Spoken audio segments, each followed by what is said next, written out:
अस्सलाम वालेकुम नाज़रीन, मैं हूं महमूद अस्कर चौधरी अपने प्रोग्राम नई सोच के साथ। इटली में शहरियत की मुद्दत 10 साल से कम करके 5 साल करने के हवाले से जो रेफरेंडम 8 और 9 जून को होना था वो हो गया है। उसके रिजल्ट भी सामने आ गए हैं और उसके क्या-क्या असरात मुस्तकबिल पर होंगे उस पर हम आज बात करेंगे। सबसे पहले तो ये है कि पॉलिटिकली ये जंग इस वक्त नहीं जीती जा सकी।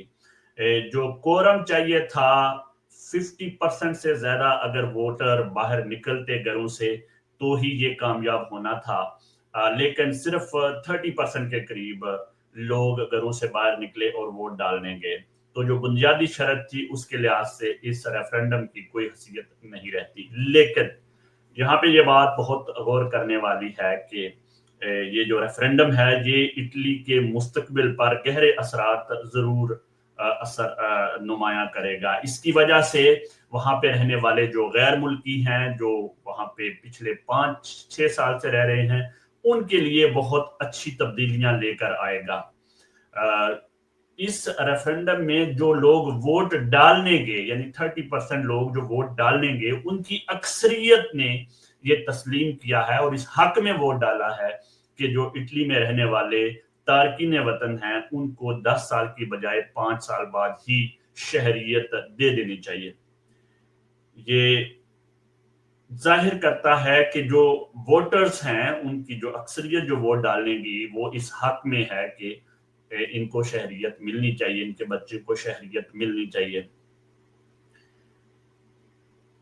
2-3 बातों का मैं तजिया करना चाहूंगा।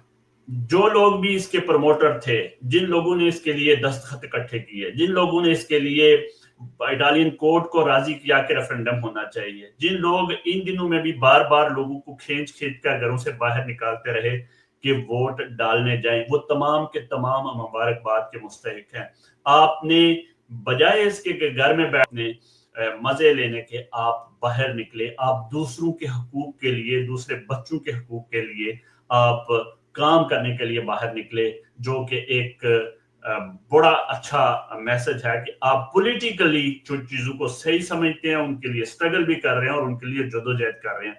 आप उन तमाम सियासी वर्कर से भी बहुत बेहतर हैं जो यहाँ पे बैठ के दीगर ममालिक की पॉलिटिक्स के हवाले से तो डेली डिस्कशन करते हैं, लेकिन जिस मुल्क में वो रहते हैं उसकी पॉलिटिक्स के बारे में ना जानने की कोशिश करते हैं, ना हिम्मत करते हैं। आप उन लोगों से भी बेहतर हैं जो सारे आज भी कह रहे हैं जी हमें तो पता था, कुछ भी नहीं था होना, तो ये ऐसे ही हुआ। आपने शिकवाए जुल्मते शब से बेहतर ये समझा कि कोई ना कोई शम्मा जलाई जाए और आप उस शम्मा जलाने में कामयाब हुए। इस शम्मा की वजह से जो जंग आप सियासी तौर पर हारे हैं वो सकाफती तौर पर आप जीत के हैं।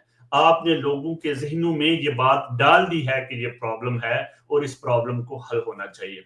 ये जो इतनी बड़ी जो परसेंटेज है, 60% से ज्यादा लोगों ने जो इस हक में वोट दिया है कि इनको शहरियत मिलनी चाहिए, ये बहुत सी सियासी पार्टियों के लिए मुस्तकबिल का एक मंशूर बनने की तरफ जाएगा।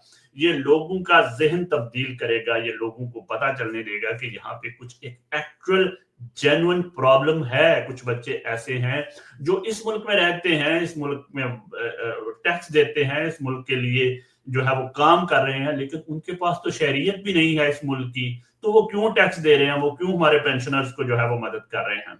तो मैं ये समझता हूं कि एक तो आप इस लिहाज से बेहतर है कि आपने लोगों को एक सियासी जद्दोजहद में हिस्सा लिया।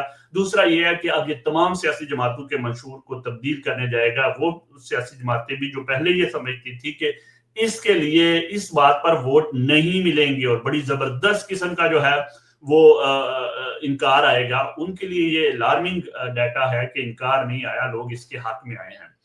लोग वोट देने क्यों नहीं निकले, ये इस पर भी इतना ज्यादा परेशान होने की जरूरत नहीं है। इटली में जितने भी रेफरेंडम हुए हैं उनमें से पिछले 3-4 रेफरेंडम में लोग बाहर नहीं निकलते। ये एक जेन्युइन सी प्रॉब्लम है। लोग सिर्फ जो एक्चुअल इलेक्शन होते हैं उसमें बाहर निकलते हैं और रेफरेंडम्स में ये सिर्फ इसमें इलेक्शन में नहीं हुआ। ये जो पिछले 3 रेफरेंडम का अगर आप डाटा निकाल के निकले तो सिर्फ एक 2011 में एक रेफरेंडम हुआ था जिसमें कोरम पूरा हो सका था, वरना जिससे पहले जितने भी 2-3 रेफरेंडम हुए हैं उसमें कोरम पूरा नहीं हुआ।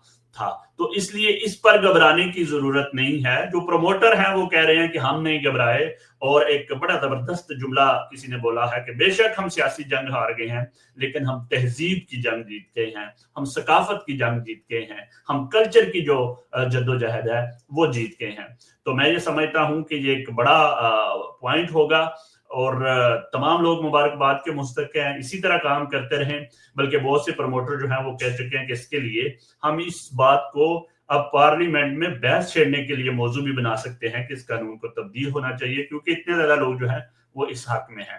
تو میں ان تمام آپ لوگوں کا شکریہ ادا کرتا ہوں جنہوں نے اس آواز پر لبیک کہا, جو ووٹ ڈالنے گئے, جنہوں نے اپنے دوستوں کو مجبور کیا, جنہوں نے اپنے کولیگز کو مجبور کیا, جنہوں نے اپنے تعلق والوں کو مجبور کیا.